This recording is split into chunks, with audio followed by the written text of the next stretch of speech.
Değerli kardeşlerim, mehafet ve muhabbeti de anlatıp bağlayacaktım. Ama siz saatlerden beri bekliyorsunuz. Ben de hasta olarak sizin huzurunuza çıktım. Sizin hakkınız üzerimde çok büyüktür.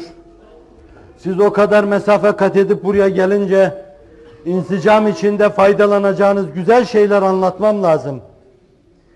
Oysa ki gönlüme göre hissiyatımı size intikal ettiremedim. Bir dert taatisinde bulunayım dedim. Bir ızdırap taatisinde bulunayım dedim.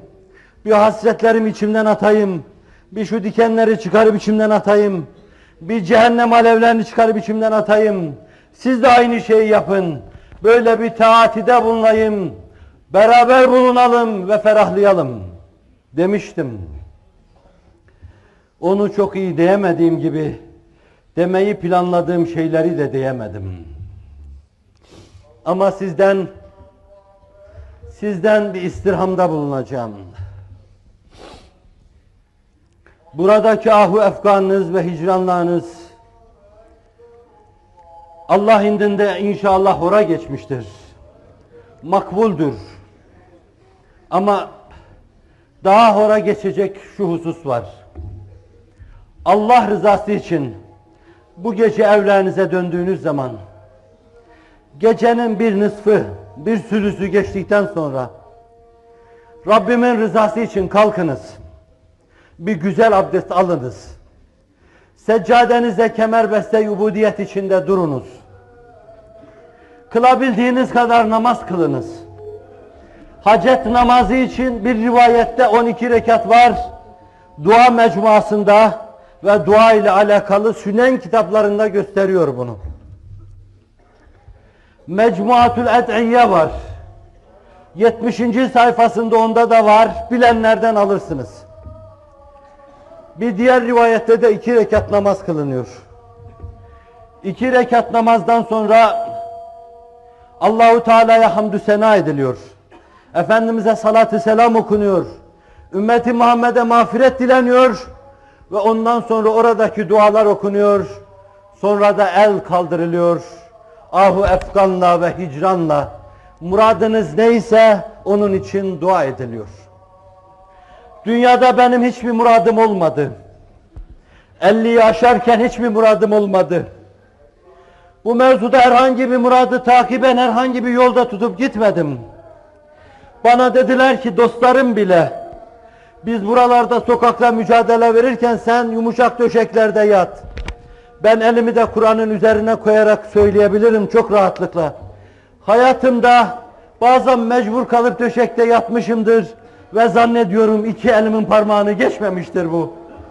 Hep bir tahtaya başımı koydum yattım. Hep bir yastığa başımı koydum yattım. Ama alem-i İslam hicrandayken ben dinlenemezdim, rahat edemezdim. Bir dikili taşım yoktur. Edremit'ten Marmara Denizi'ne kadar benim zeytinlerim olduğunu söyleyenler oldu. Apartmanlarım olanları söyleyenler oldu. Oysa ki ben şunu size söyleyeyim.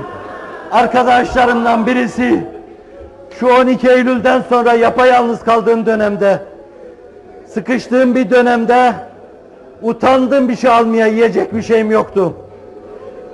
Arkadaşlarımdan birisinin hediye ettiği teybi satma mecburiyetinde kaldım. Onunla ben Kur'an dinliyordum. Götürdüm. O da aldı götürdü dükkanına koydu. Sonra aldı bana getirdi. Hocam dedi ayıp olur bizim için dedi. Ben arkadaşlarımı kınamıyorum. Benim arkadaşlarım, beni tanıyanlar, benim gönlümde yeri olan insanlardır. Ama ben Selahaddin Eyyubi gibi gülmeyi kendime haram dedim. Haram olsun dedim. Yumuşak döşekten bahsediyorlar. Güldüm ona. Onu başkalarına sormak lazım. Ben 30 sene evvel altıma bir hasır koymuştum. Hala hasırlar üzerindeyim. Hasırımı değiştirmedim. Kitaplarım vardı. Arkadaşlarıma dedim ki bunları sırtımda taşıyor gibiyim. 15 sene evvel vakfettim bunu. Bir kütüphaneye vakfettim. Ama girip çıkarken istifade ediyorum. Öldüğüm zaman bunların hesabını Allah bana sorarsa ne derim?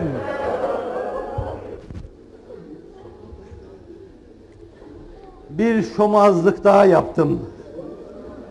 Bir kere daha sizi izah edecek şeyler konuştum. Bir kere daha meleği alede reddedilecek sözler sarf ettim. Bir kere daha ruh seyyidül enamı rencide ettim. Bir kere daha temiz vicdanlara çuvaldı sapladım.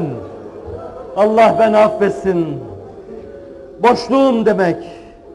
Keşke onlar deseydi, ben de demeseydim. Demeseydim. Çünkü ben ümmeti Muhammed'in derdinden başka bir şey düşünmek istemedim. Derdim o olsun dedim.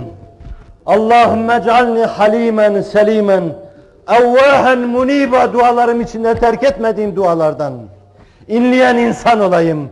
Çünkü alemi İslam'ın durumu inlenecek durumdur. İnleyen insan olayım dedim.